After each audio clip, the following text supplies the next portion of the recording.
அபி கொஞ்சம் சாப்பிடுமா. காலையில இருந்து நீ ஒண்ணுமே சாப்பிடல. வேண்டாம் சித்தி, பசி இல்ல.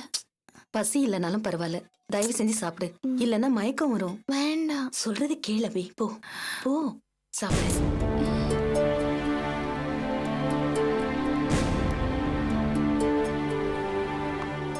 சாப்பிடுமா.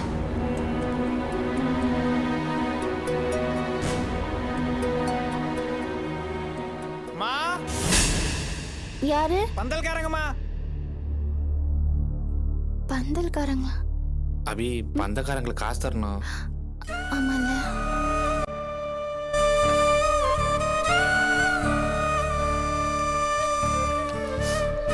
இது வச்சிருங்க மாமா. வாங்க.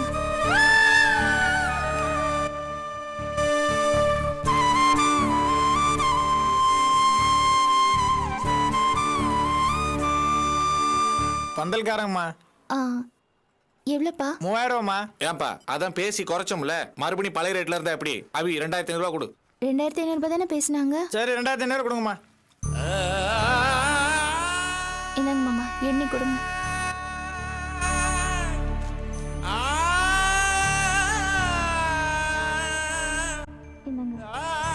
எனக்கு 500, 3 பேர்த்துக்கும் சேர்த்து 1500. 1500 பேசுனீங்களா?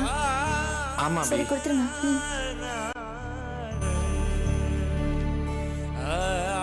வரமா. சரிங்க.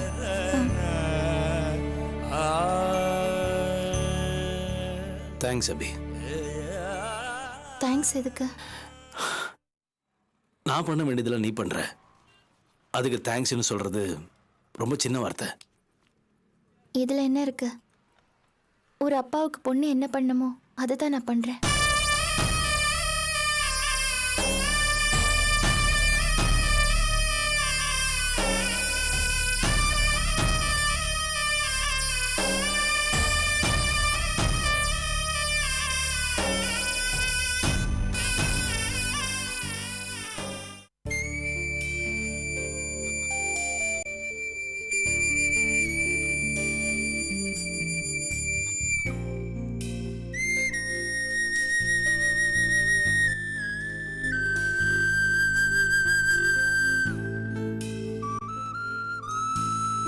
அங்கிள், ரொம்ப டல்லா இருக்கீங்க.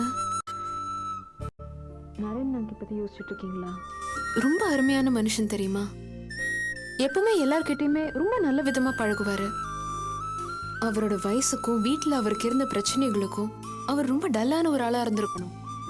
ஆனா நாராயணன் அங்கிள் அப்படி இருக்கவே மாட்டாரு. குறிப்பா என்கிட்டயும் அபிகிட்டயும் அவர் ரொம்ப நல்லா பேசுவாரு. எங்களை கிண்டல் பண்ணுவாரு. ரொம்ப யூத்ஃபுல்லா கலகலன்னு பேசுவாரு. நானும் அவரை ரொம்ப மிஸ் பண்றேன். இதுல இன்னொரு விஷயம் என்னன்னா, அவர் அபிக்கு ரொம்ப ரொம்ப க்ளோஸ் ஃப்ரெண்டா இருந்தாரு. இந்த காலத்துல ஒரு மாமனார எந்த மருமக அப்பான்னு கூப்பிடுவாமா? அபி அவரை வாய் நிறைய அப்பான்னு கூப்பிடுவாளே. பெத்த தகப்பன் மாதிரி அவரும் அபிட்ட பாசம் காமிச்சாரு. Correct uncle. ஆனா என்ன, அவ்வளோ நல்ல மனுஷனுக்கு பொண்டாட்டி பிள்ளை தான் சரியா அமையல. நல்ல வேளை அபி இருந்தா. அவ இருந்ததுனாலதான் அங்கிளோட கடைசி காரியங்கள் அவ்வளோ நல்லபடியா நடந்தது. அது அபியோட குணம்மா. தனக்கு கெடுதல் பண்றவங்களுக்கு கூட நல்லது பண்ற மனசு அவளுக்கு. அதனாலதான் பாஸ்கர் பண்ணதெல்லாம் மறந்து அவளே முன்ன நின்னு எல்லா காரியத்தையும் பண்ணிருக்கா.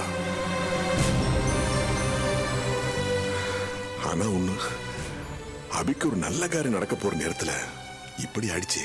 அங்கிள், இது ஒரு சின்ன தடங்கல் தான். இன்னைக்கு இல்லைனாலும் நாளைக்கு அபிக்கு ஒரு நல்ல வாழ்க்கை அமையத்தான் போகுது.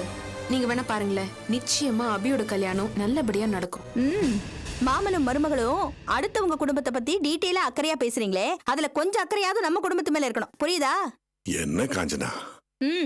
என்ன காஞ்சனான்னு என்ன கேளுங்க. அபி நாராயணனை பத்தி அனாவசியமா எதேதோ பேசுனீங்களே, பொழுது போலி அவங்க 2 பேருக்கும். அது வேற குடும்பம், ஞாபகம் இருக்கட்டும். அத பத்தி இவ்வளவு பேச்சு பேசுறீங்களே, நம்ம வீட்லயே ஒரு கல்யாண பேச்சு இருக்குங்கிற நினைப்பு கொஞ்சமாச்சும் இருக்கா உங்களுக்கு? காஞ்சனா, நாங்க நிறுத்துங்க. அடுத்த குடும்பத்தோட இழவு, கல்யாணம் இது எல்லாத்தையும் வெட்டித்தனமா பேசுற உங்களுக்கு அனுவோட கல்யாணத்துக்கு என்ன செய்யணும்னு கொஞ்சமாவது அக்கறை இருக்கா? காஞ்சனா, போதும். உடனே மும்பைக்கு போய் கிஷோர் வீட்ல பேசி மேற்கொண்டு என்ன பண்ணலாம்னு கேட்டுட்டு மடமடன் கல்யாண வேலையை ஆரம்பிக்கிற வழியை பாருங்க.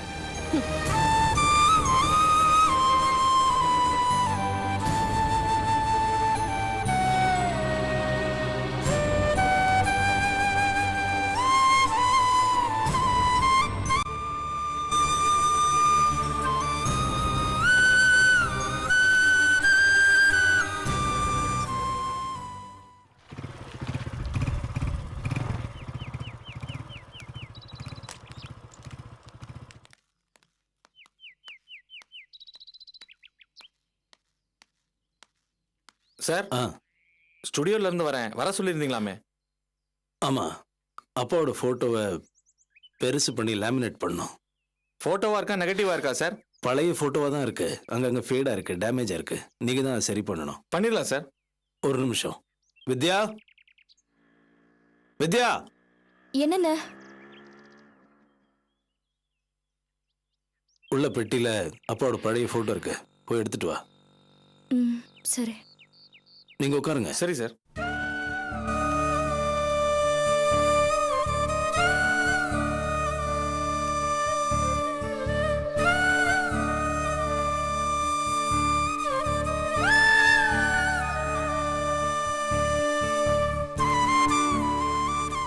அம்மா,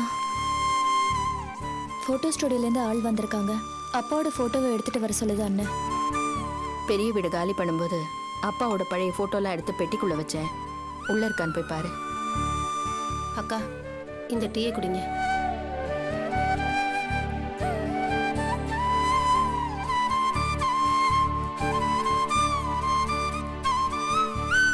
இதெல்லாம் நடக்கும், நானும் அதை ஆறுவேன். இதான் என் தலையெழுத்துன்னு தெரியாம போச்சு. என்ன பண்றது? என்னக்கா இது அனாதாகிநாதன் பேசிக்கிட்டு 2 பிள்ளைங்களை வச்சிருக்கீங்க. 2 பிள்ளைங்க என்ன, 2000 பிள்ளைங்க இருந்தாலும் கட்டின புருஷன் போன பிறகு பொண்டாட்டி அனாதைதான். என்னத்த சொல்ல?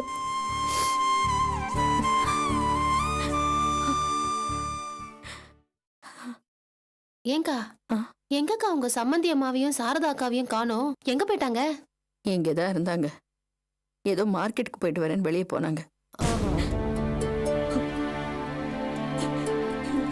என்னக்கா இது? அக்கா, அம்மா, இந்த பெட்டியா? இருக்கான்னு பாரு.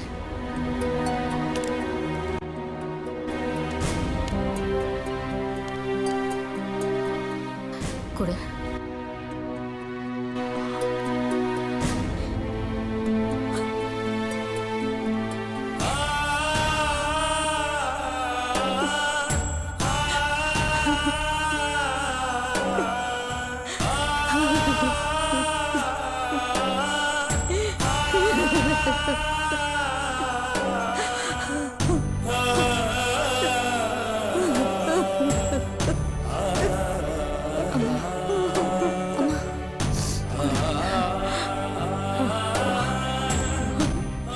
அக்கா, யாக்கா அந்த பொண்ணு?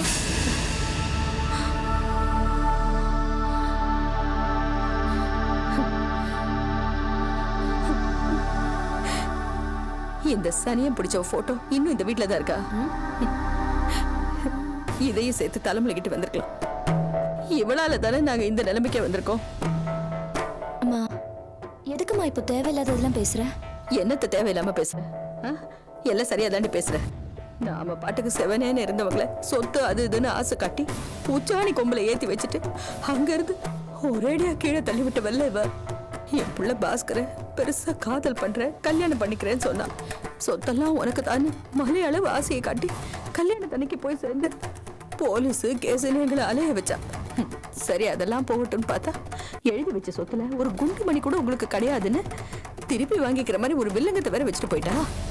இவளால அடைஞ்சதை விட அலக்கழிஞ்சதும் இழந்ததும் தான் அதிகம். எல்லாம் முடிஞ்சு நாமளே நொந்து போய் கிடக்குறோம். சி, இப்ப எதுக்கு இந்த கர்மம் பிடிச்ச போட்டோ? இந்தா கொண்டு போய் வீசி எறி. இதை கொடுத்துட்டு வந்துடுறேம்மா. வேண்டாம், முதல்ல இதை கொண்டு போய் குப்பை தொட்டியில போட்டு வா. போ போ, சொன்னதை செய். தூரமா தூக்கி ஏறி. இது ஒரு ஏக்கா, இம்சை. இதான் அந்த ரஞ்சினியா? ஆமா ஆமா. பேசாம அந்த போட்டோவை நீங்க கொளுத்தியே போட்டிருக்கலாம்.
சின்ன இதா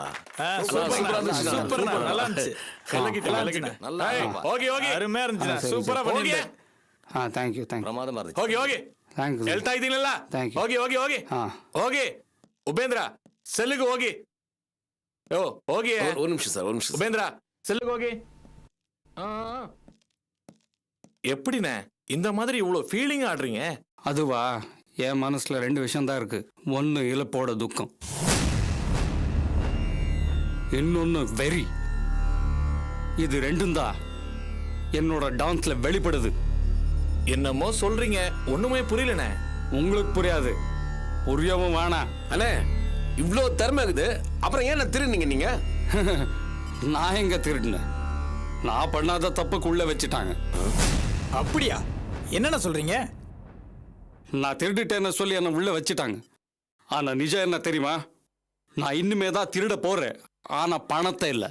அண்ணே, பணத்தை திருட போறது இல்லைன்னு சொல்றீங்க, ஆனா திருட போறேன்னு சொல்றீங்க. அப்படி என்னத்தை திருட போறீங்க? நான் திருட போறது ஒரு உயிரை.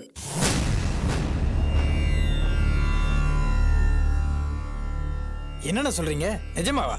ஆமா, என்னோட வாழ்க்கையில ஒரே ஒரு நட்சத்திரம் இருந்துச்சு. என்னோட நடனத்துக்கெல்லாம் மூலாதாரமா ஒரு தேவதை இருந்தா. அந்த தேவதை இப்ப இல்ல, செத்துட்டான். ஆனா தேவதைகளுக்கு சாவு கிடையாது. இருந்தாலும் ஏன் தேவதை செத்துட்டாலும் என் மனசுல இருக்கா. இறந்து போனாலும் அவ என் கூட தான் இருக்கா. என் தேவதை, என் மனைவி. அவளோட சாவுக்கு காரணமானவன் ஒருத்தன் இருக்கா, பாஸ்கர். அந்த பாவியோட உயிரைத்தான் திருட போறேன். நான் கேள்விப்பட்டவருக்கும் அவன் பொண்டாட்டி அபியோட திருப்பி சேர்ற எண்ணத்துல இருக்கான். அவனை கொலை பண்றதுக்கு தான் நான் சென்னைக்கு போனேன். அந்த அபியும் தொல்காப்பியும் சேர்ந்து கெடுத்துட்டாங்க. ஆனா இன்னைக்கு அந்த பாஸ்கர் அபியோட சேர்ற நிலைமையில இருக்கான். ஆனா நான் விட மாட்டேன். இந்த தடவை அவனை கொல்லாம விட மாட்டேன். அண்ணே, இங்க இருந்து ரிலீஸ் ஆகி போயிட்டு எப்படியும் கர்நாடகா ஜெயிலுக்கு திரும்பி வந்துருவீங்க. சொல்ல முடியாது, இது கர்நாடகா. நான் சொல்றது தமிழ்நாட்டுல நடக்க போகுது. விதி இருந்தா நான் இங்க வரலாம், வராம கூட போலாம். இருந்தாலும் உங்க அன்புக்கு நன்றி. அண்ணே, நாங்கெல்லாம் காட்டு பசங்கண்ணே. உங்களை மாதிரி கலைஞனோட இருந்ததுக்கு நாங்க எல்லாரும் ரொம்ப சந்தோஷப்படுறோம்ண்ணே. இதுக்கெல்லாம் நீங்க நன்றி சொல்லணும்னா நம்ம ஜெயிலர் தான் சொல்லணும். அவர் தான் இவ்வளவு சுதந்திரத்தை அனுபவிக்க விட்டாரு. ஆமாண்ணே. உபேந்திரா,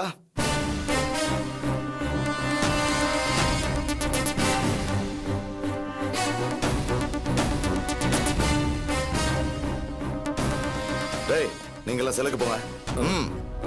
வாங்கப்பா. வணக்கம் சார். வணக்கம்ப்பா. உபேந்திரா, இன்னும் 2 நாள்ல உனக்கு விடுதலை. அப்படியா? சில ஃபார்மாலிட்டிஸ் இருக்கு, நாளைக்கு என் ரூமுக்கு வா. சரிங்க சார். சீக்கிரம் செல்லுக்கு போயிடு.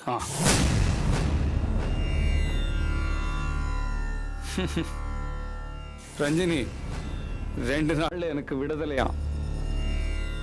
வெளியில வந்து சில கணக்கெல்லாம் தீர்த்துட்டு சீக்கிரமா வந்து உன்னை சேர்ந்துருவேன். ஸ்வர்கத்துல எனக்காக வெயிட் பண்ணு. We'll meet in heaven.